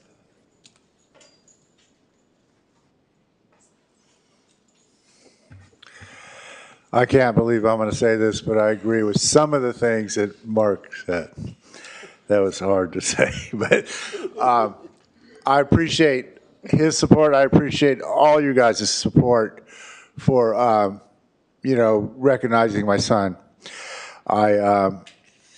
It's, I guess maybe the most important thing right now that would make me feel good is, and my wife feel good, is next Saturday, September 14th, 10 years to the day, we're having the annual thing we have in front of the liquor store, 3322 Cutting Boulevard, Uncle Sam's Liquors. I would appreciate seeing everybody there. Again, like I say, I thank all you city council people. I thank Pamela Christian right here as well. all you guys. I know all of you have been on our side, on our family side and stuff, and it's very much appreciated. I appreciate Bisa French as well. She's been supportive of our quest for accountability and justice, and I know she doesn't want a bad police department, nor does anybody in this city. We want a good police department. I expressed my concern earlier about the police like to spend a lot of money that the city has. I just hope they use it wisely and hire good officers, which we need. We don't, need criminals running the city. But we don't need police that are bad. They need to interpret the law and stay focused with what the law is, and not interpret it in their own way and adapt it to their personal needs. Thank you guys very much, and I hope to see you this Saturday. What time? 5 o'clock. We're going to start. We're going to be there before that, I'm sure. But 5 o'clock, and then we usually hang out till dark 30. So we're going to be there a long time. And every year it's a lot of people. And like I say, it would really make my day to see you all there. Thank you. We'll move to the online speakers, and we have one speaker. The speaker is Jesse Turan. Can you hear me? Yes. So I just wanted to address something that Mark said. And he said that we should name streets that streets are named after famous people. And P.D. Perez isn't a famous person. And I would just like to say that that's why the street should be named after him. Because P.D. Perez was just a kid. He was just an innocent kid. He was one of us. He wasn't a famous person. He wasn't a powerful person. He wasn't a rich person. And that's why we need to name the street after him, to remind us that people who aren't famous or rich are important too, and that their lives matter also. Thank you. Thank you. There are no more speakers. With that, we close the public session of the item. And now it's open for comments and questions from the council. Do we have any? Yes, go ahead. I would like to thank Jessie for her comments. You're right on, Jessie. Thank you very much. By the way, I would like to thank the city manager, Public Works, and Parks and Recreation Department. They have been very collaborative and made the whole process of art installation and this process to come to this point for renaming this street very smooth. Thank you very much for your collaboration. Oh, I would like to make a motion to pass this item P1. I'll second it. Oh, okay, that's all right, Melvin. I do want to just make a comment. Go ahead. Yeah, I just want to say that I really admire the Perez family for constantly coming, bringing this, their concern, their grief, their generalized concern about police accountability to the council's attention. It's not easy to have to relive a story of the loss of your loved one over and over again, but it's important. And now renaming this street is going to be a way of keeping the name of P.D. Perez, as it should be, front and center for our community. So, as has been said, so such a situation doesn't impact another family. So thank you for all you've done and are doing. Yes. Yes, go ahead. I want to disagree with some of the people that spoke, or one person in particular, but that it doesn't take someone necessarily to be famous to have a street. It should be people that make a difference in our lives, in our communities. And I think this is very well fitting because not just Petty, but his parents and his family have created a change here in Richmond. And those are the people who should be named after our streets and our freeways and our bridges. These are the people that we should be looking after and forward to in years to come. We want people to question those streets years later saying, who is this individual? And then Googling it, or who knows, whatever they're going to have in 20, 30 years from now, AIing it, but looking it up and then knowing the story and knowing why that street is important and why that name is attached to that. So being famous doesn't mean you get a street. Being someone that creates change and positive change should be what allows you to have that street after you. So, thank you. Any other comments? If Yeah, not, I'll just say I'll disagree with those comments too, because I remember when I first walked outside and talked to the Perez's, last year actually, about wanting to do something to memorialize Petey, because it was a historic event, and that event hit everybody across Richmond, not just Richmond, but the county, and even led to statewide changes being made because of that story, which is significant. It would be better if Petey was still alive with his family and that this tragedy would have never happened to begin with. So the least we could do out of this tragedy is make sure that we remember what happened and use it as a lesson to make sure it never happens to again to another family or another community member, because it shouldn't have went down like that to begin with. And that's why Petey Perez is important and why I'm supporting this item. Thank you. Then roll call? Okay, we have a motion by Councilmember Bonner, seconded by Councilmember Willis to approve item P1. Councilmember Bonner? Yes. Vice Mayor Jimenez? Yes. Councilmember McLaughlin? Yes. Councilmember Robinson? Yes. Councilmember Willis? Yes. Councilmember Zepeda? Yes. And Mayor Martinez? Yes. The vote is unanimous.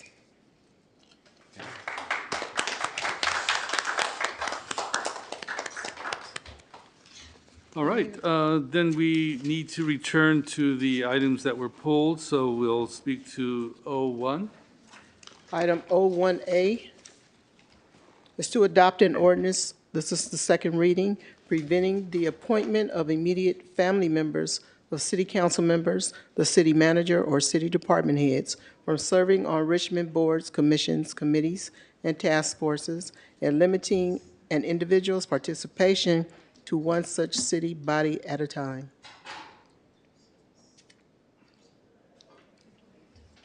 Yes. So I agree with it. I just wanted to add one more item, and that's political affiliation. So if somebody has donated to someone's campaign, we talk about business affiliation. I would like to add political affiliation as well, working closely on a campaign or having donated. I had prepared the paragraph. Unfortunately, I cannot find it. May I ask this item to be postponed to the next meeting so I can share that paragraph, or ask the attorney to add the language himself to include political affiliation? Yes, and let me, there is a new provision in state law that deals with if you receive campaign contributions, so that's now a part of state law. But the, how you, and we do define as you, business association. If you have some language you want me to look at, and I'm sorry if you sent it to me and I missed it, but if you have something you would like me to look at, we would, if we do add it, we'd have to redo the first reading of the ordinance because we were just doing the second reading when this came up. But we can always, if we add it, we can always go back and redo the first reading. So I'm happy to consider that if the council wishes to defer this to the next meeting. I can work with you on that. Thank you very much. I would appreciate that. So I make the motion that we postpone it to the next meeting so we can complete it. Well, we just, Okay. you don't need a motion. Go ahead. I think we should just adopt the second reading here. If more changes need to happen, we could make, we could start again with an amendment, because at least we'll have something in place at this point. What's So the that's- rush, though? Well, that's correct. So if you adopt this tonight, then all this is in law. We can come back with an ordinance that then amends it to do what you're asking for. And it just, your second reading would be over with, and so the rest of this would go into effect, and your provision could catch up to it, is what And- Councilmember McLaughlin suggested. Yeah, and I'm not sure the council wants to adopt something like that. For example, many of the people on this council were elected without any corporate or business money, and they got a lot of small donations from a lot of people. And if you're saying that, you know, let's say 1,000 people gave a $5 donation, that those 1,000 people can't serve on a civic board, it sounds inappropriate to me. I mean, you have, you know, some people get all their money from big donors. I totally agree with you. We can fix the language. We can come up with the language that's agreeable to everyone. You know, I think we still should move this for now, but I think the council would have to discuss something further. Yeah, I would like to move the item. I'll second it. Point of order. Yes, point of order. She did make a motion. We have to have a second. Make the motion. So do we have a second? She made a motion to postpone the item. Oh, okay. And So, and there was no and second. then before it could be seconded, there was discussion, so. Right, well, that's what we So, just so, had. right, the mayor's correct that you can go and see whether there's a second to the initial motion. Right, so do we have a second? Seeing no second, then the original item, which is to adopt an ordinance, second reading, preventing the appointment of immediate family members, of council members, of city manager, or city department heads from serving on Richmond boards, commissions, committees, and task force, and limiting an individual's participation in one such city body at a time, is up for a vote. And this was for second reading and Yes, adoption. for a second reading. And that was, sorry. Yeah, and I'm going to have to recuse myself. My wife is on the regular Sister City Commission. Yeah, there is a provision that the people serving, it's in the ordinance, people Okay. serving currently will serve out their terms, but right. they won't be eligible for reappointment. Right, okay. Well, then, in that case, I can vote. All right, a roll call? Councilmember Bonner, Yes? Was it public comment? Vice Mayor Jimenez, Yes. What? Oh, I'm sorry. Yes. Yes, we need public comment. My we have one apologies. speaker. Yes. If there's anyone joining us online, please raise your hand at this time if you would like to comment on item 01A, and that's nepotism in city boards, commissions, committees, and task forces. And we have one in-person speaker, that's Jamin Purcell. You'll have 2 minutes to address the council.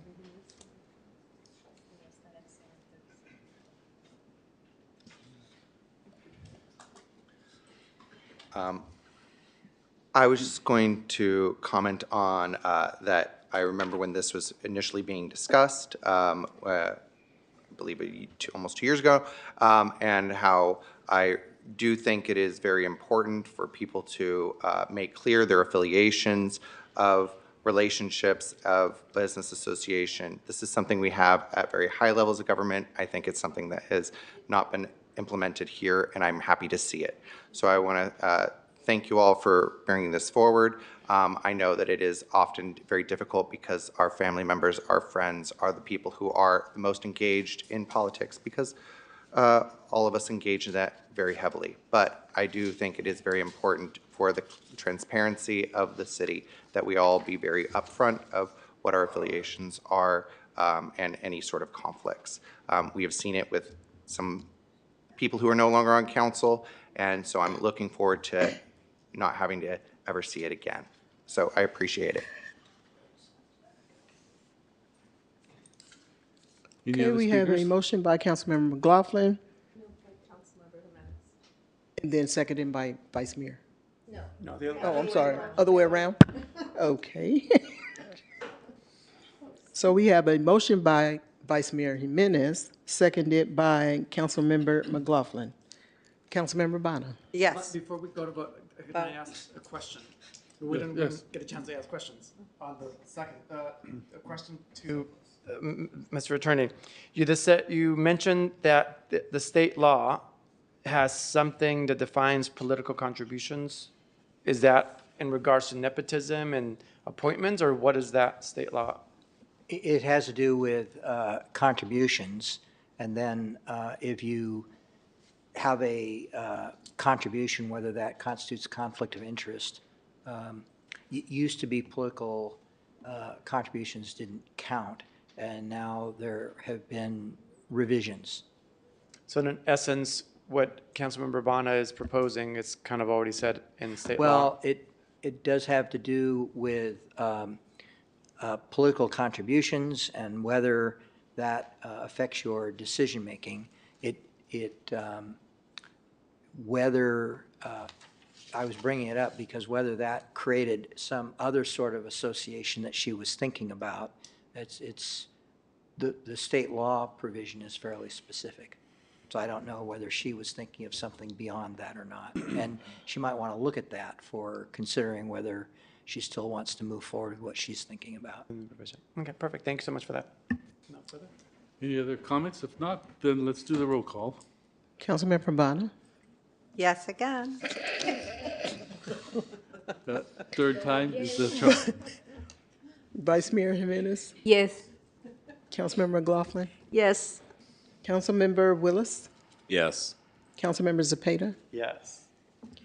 And let's see, the motion passes with Councilmember Robinson and Mayor Martinez. Yes, yes, yes. Oh, are you able to vote too?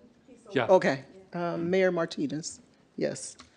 So the motion passes with Councilmember Robinson abstaining. Recusing herself from this. Okay. All right, our next item is 05A. And that is to approve contract amendments with Municipal Resources Group and peer advocates in the amount of $100,000 per contract for the total contract limit amounts not to exceed $300,000 per contract for a total of $600,000 for facilitation, conflict resolution, consultation, and/or training services. All Good right. evening. Yes, please. Good evening, Mayor Martinez, Vice Mayor, and council members.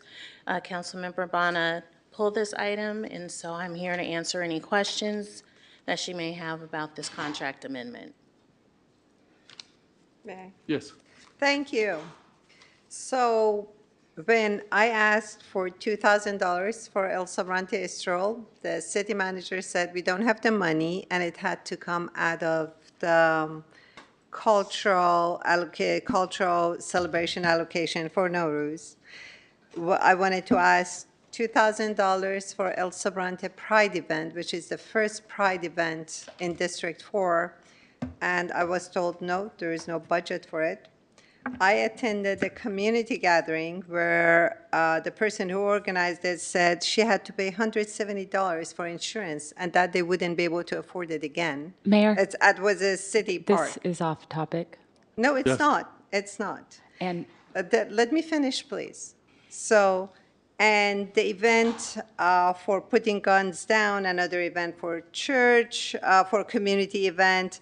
And on top of that, I was invited by Ralph Payton at GRIP, who said the city, they need $500,000 to maintain shelter for the homeless in the community.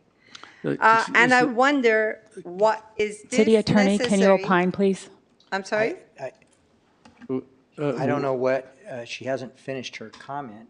She might be using this as an example of, I don't know the $2,000 event. Is that in the agenda item? No. No, it's not. I'm just saying that when we don't have the budget for those community events, why should we spend $100,000 for, I understand that it helps the city staff.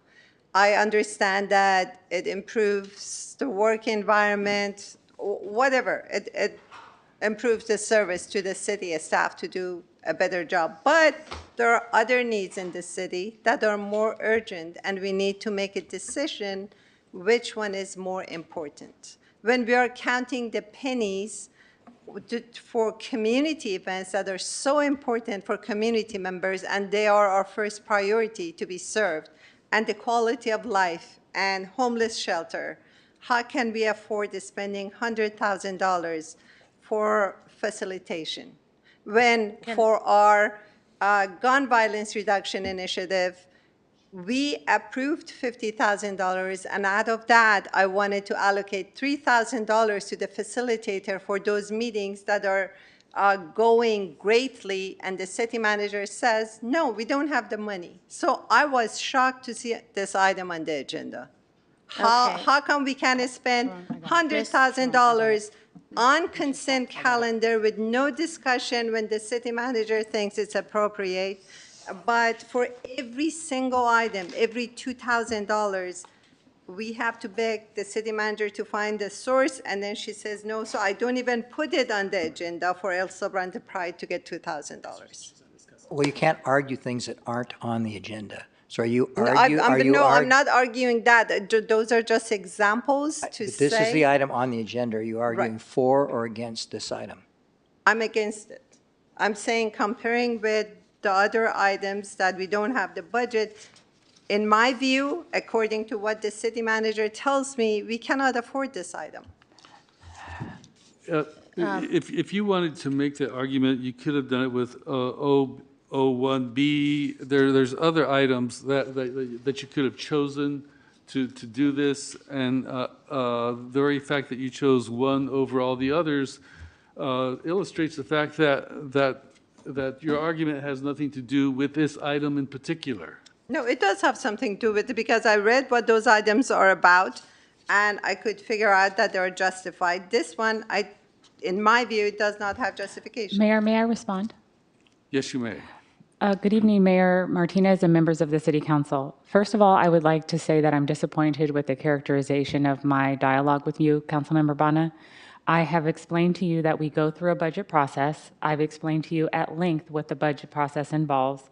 And I have indicated to you that the items that you've requested to be budgeted were either not in the budget or that you could bring them up when we discuss the Q4 item, which is on September 24th. During the budget process, as you know, because we have a number of items in closed session that involve personnel matters, we're working here to change the culture to create an environment where employees feel welcomed and where we can have conflict resolution and we can be on a path of continuous improvement. As you can see this evening from the presentation of Ms. Taylor, who's leading the HR department, she's doing a phenomenal job. And so she needs tools to assist in continuing to support city staff in a thoughtful and compassionate manner. We work in a represented environment. As you heard this evening, there are lots of complex matters regarding meet and confer, and so Ms. Taylor needs tools to support her. I have indicated to you that I have no issues and with any of the events you selected. I asked you to please designate from the dollar amounts that were budgeted what you would want to propose to reallocate, and you were unwilling to do that to cover all of the events. Therefore, I suggested to you that they were not budgeted. That doesn't mean they're not important, but HR has a budget. This professional services is part of their budget.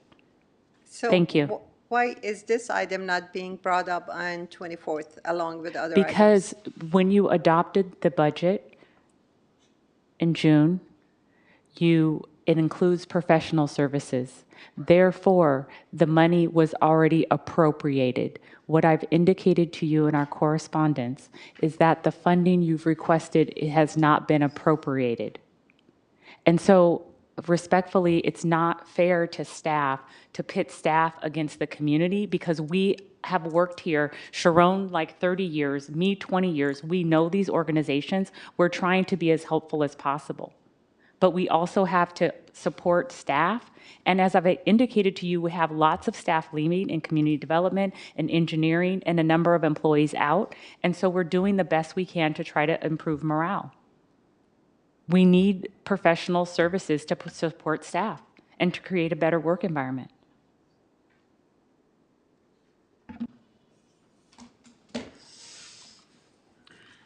So is there more discussion? Yes. Just make a quick comment, and that is, I just wanted to appreciate the staff for trying to support. I know it's a really difficult time. There's a lot of moving pieces. There's new departments being made. There's conflict within departments. And as somebody who has experience running an organization and dealing with so many personalities and trying to make a good work environment, I really do understand the importance of having support like this. And I also understand the budget process and how something can be allocated in a budget. You don't actually, get things together to spend it until you have the need and then go about that. So I just wanted to say, I see what's happening here. I actually really think it's important. And if people want me to say more about that in terms of the role it plays in making sure you're doing everything you can for your staff, I can, but I don't have to. Do we have public comment? We do not have any requests to address the council. All right, if there's no public comment, then we will return to questions, conversation. If none, then I need a motion. Make a motion to approve the item. Second. All right. Ready? Councilmember Bonner? Yes. Vice Mayor Jimenez? Yes. Councilmember McLaughlin? Yes. Councilmember Robinson? Yes. Councilmember Willis? Yes. Councilmember Zepeda? Yes. And Mayor Martinez. Yes. The vote is unanimous. Thank you. Okay, then we're moving back to item M, reports of officers, referrals to staff, and general reports, including AB 1234 reports, limited to 2 minutes per council member. All right, Councilmember McLaughlin. Just a short report. It's great to be back. A lot of good things have happened over break. I have been working on various things, like on the sea level adaptation and resiliency plan. A grant was received, an Ocean Protection Council grant, and we're very excited that that grant, we were awarded that grant. So thank you to staff, to Lena and Christy, and also the community members that are the shoreline advocates that are involved in this. So this grant is going to be very helpful in getting our plan moving, but I also want to announce that a shoreline sea level adaptation and resiliency conversation, a summit, as some of us are calling it, will be happening here in the council chambers on Saturday, September 28th from 1 to 4:30. It's going to be hybrid, so you can come in person. The public is invited to come in person or by Zoom to listen in, and it's going to give some great expert information about sea level rise and the toxins on our shoreline. So many of us on the council will be participating, and we're excited to hold this summit. I also want to say that the neighborhood scale decarbonization project is moving forward. That's our electrification of a neighborhood. We applied for a community change grant. It was submitted just a few days ago, and I want to thank everybody involved, staff, Samantha, and I'm forgetting Aaliyah, not Aaliyah, Yana, sorry. Yeah, Yana and Samantha in our Environmental Health and Initiatives Division, and we had expert help, and ACE and other community representatives were all a part of making sure this grant has all the right information and will move forward. Hopefully, we'll get awarded that grant, so we'll know about that soon. Also excited that the Farmers Market at Marina Bay and, of course, at Civic Center continues. And I've also worked on unhoused issues, and eventually, soon, we will be having something come to council on that matter. So thank you for letting me share those thoughts. Go ahead, Zepeda, and then Bonner. Thank you. I won't go over everything that happened over the summer because there was a lot of stuff, but I will talk about stuff that's coming up. And one of them is Fiestas Patrias, which our city manager already put in her report. It's this Saturday, September 14th. It's the first time we're celebrating Latin Americans, different countries, their anniversary. So come out. It will be on 23rd Street, similar route as the regular Cinco de Mayo parade. So come on out and support that. Also on September 20th, which is next Friday, Kermes in Point Richmond will be going on from 4 to 8. And that's a big fundraiser for Washington Elementary. So come on out and support our community. And that's it. Thank you. Councilmember Bonner? Thank you. On Sunday, September 15th, there is El Sobrante Stroll from 11 a.m. to 4 p.m. on San Pablo Dam Road. And the Sunday after that, 22nd, is the first El Sobrante Pride at Cheese Park or Lemoyne Park from 12 noon to 5 p.m. Today, we had a meeting of the Gender-Based Violence Task Force. It was wonderful. Subgroups brought in their reports, and we're going to have one meeting, and then we'll come to the city council. The task force will come to the city council to present the result of their work after a year. And this Friday, September 13th, the Gun Violence Reduction Initiative has a meeting at 2:30 in this building in the basement. Anybody interested to join, you're welcome. Thank you. Vice Mayor. Yeah, I just wanted to thank all the staff, particularly Lina Velasco and Michelle Mann, for working really hard on getting the Home Key grant to renovate the Motel 6 and Civic Center to housing for the unhoused.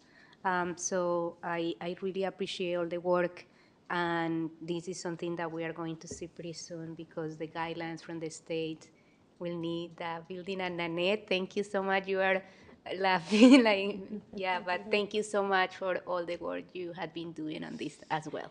Thank you. Councilmember Robinson. Yeah, I want to second that. That was like a huge lift, a lot of work, a lot of back and forth, a lot of late nights. So just so that people really know that the City of Richmond staff is really dedicated to making sure that we're doing everything we can to address our houseless community and to make ways to bring people indoors and give them the support that they need. And this Home Key project is one example of that. Just one. There are many things that are moving forward. So I want to thank you for that. And then also say there's a number of things coming up in District 3 that I want to make sure that I announce here. And you can go to my website, doriarobinson.com, if you want more information about it.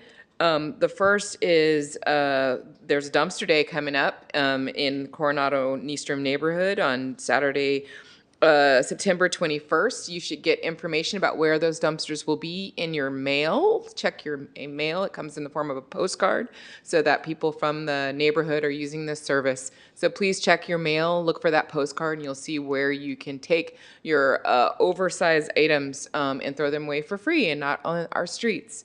The next is I'm going to be hosting a series of traffic safety community meetings in Coronado, one in each of the neighborhood council areas.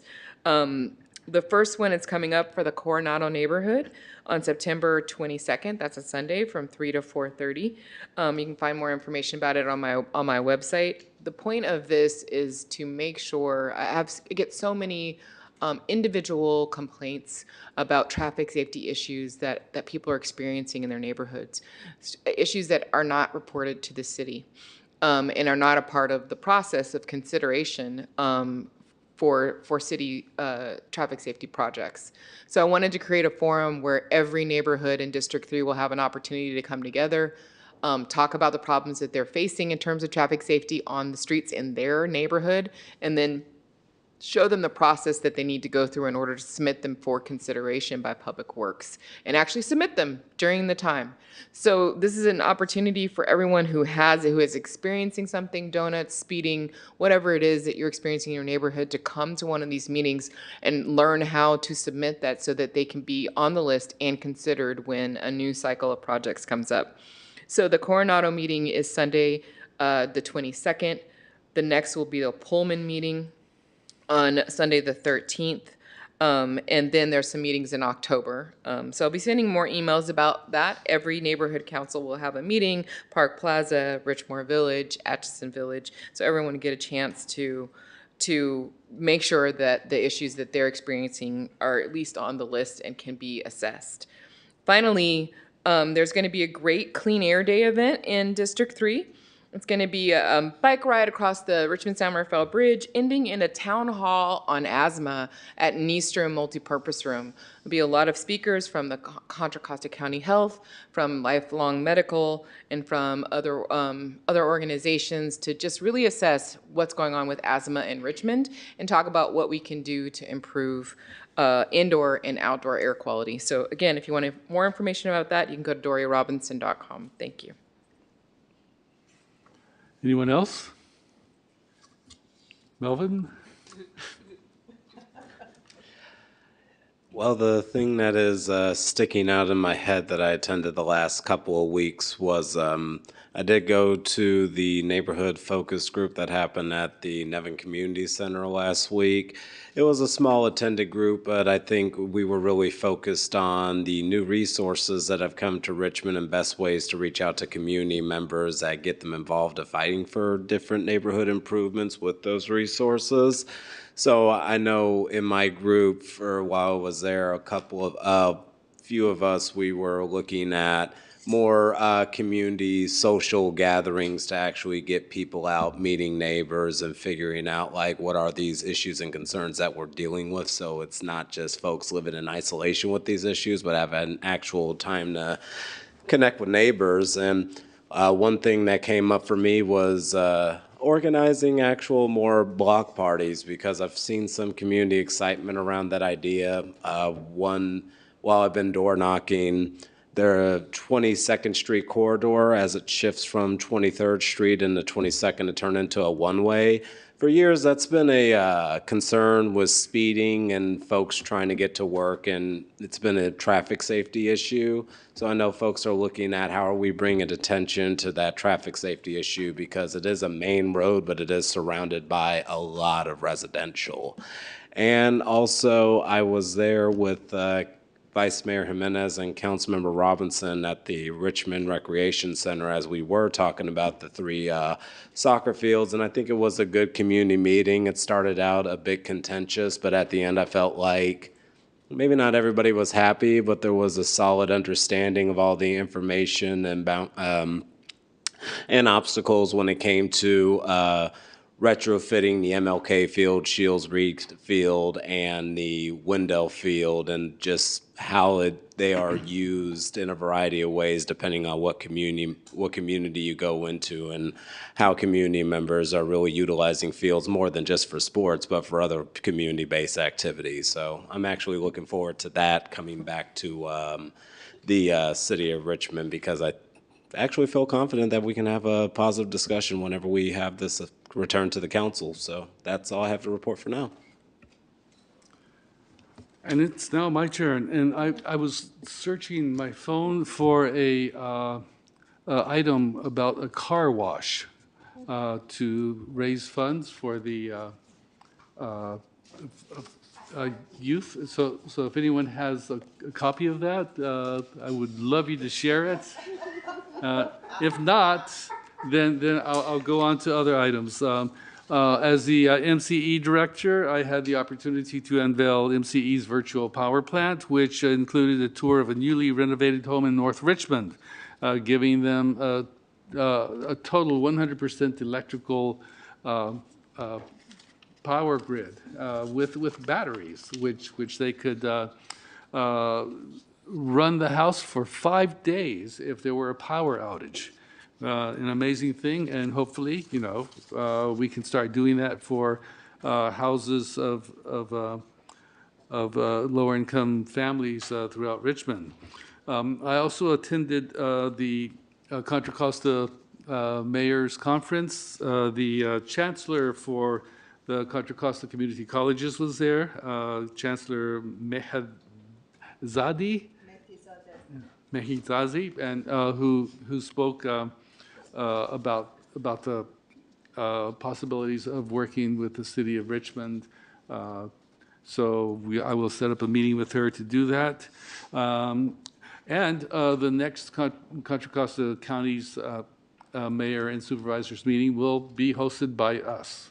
So we will be responsible for the next one. And a shout out to LEAP. I know it was mentioned by the city manager, but it was such an amazing event. I've never seen, I mean, it was a graduation experience to make anyone proud. And I'm happy to say that Councilmember Bonner was there, and the city manager. So, and then very quickly, commission vacancies. We're currently seeking Richmond residents to join the Recreation and Parks Commission, Planning Commission, Design Review Board, Economic Development Commission, and Housing Advisory Commission. So these are great opportunities for anyone looking to get more involved in shaping our community.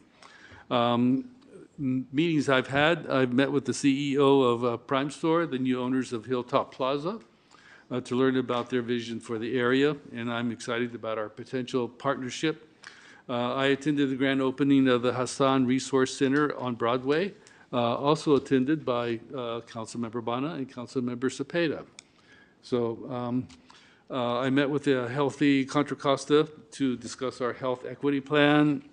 I had the opportunity to attend an event at the East Brother Beer where I met Rod Hurst, U.S. Director of the Treasury Service, along with the Deputy Consul General of Japan and other businesses, because East Brother Beer is exporting to Japan. I also met with the CEO of Raven and their team to hear updates on their waste to hydrogen operation. So those are just some of the many notable things that I've done. And I see that my, yes. Go ahead. You have the car wash. Oh, yes, the car wash. You have, oh, you sent me a text? Wow. Isn't that amazing?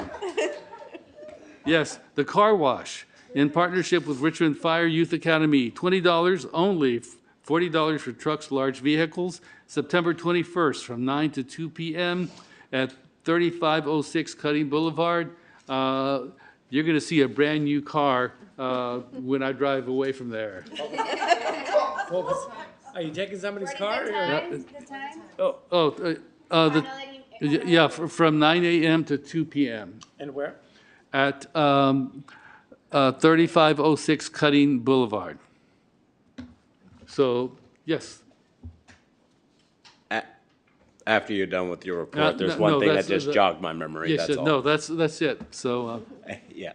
And also considering tomorrow, I did want to uplift and mention that I attended a 9/11 memorial at the fire training station last Sunday with Richmond Fire, Police Department, John Joya, and a representative from John Garamendi's office was there, along with Arturo Cruz, the Vice Mayor of San Pablo, just to show respect and to remember where we all were that tragic day, and also remembering that service workers did lose their lives while they were trying to save community members' lives. So wanted to uplift that because it was a great event, and I believe there was something in the paper about a 9/11 memorial run that happened sometime afterwards.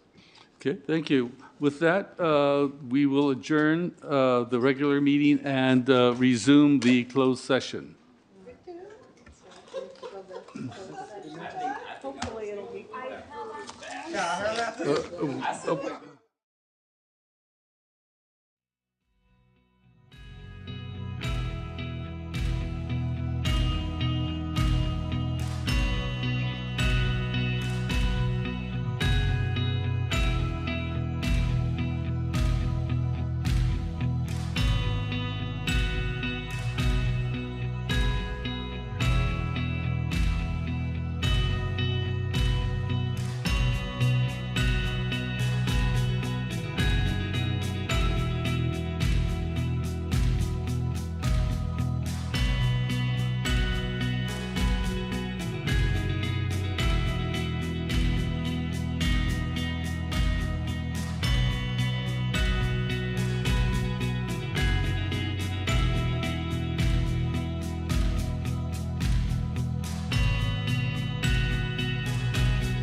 It is now time to open the session for closed session for reporting out.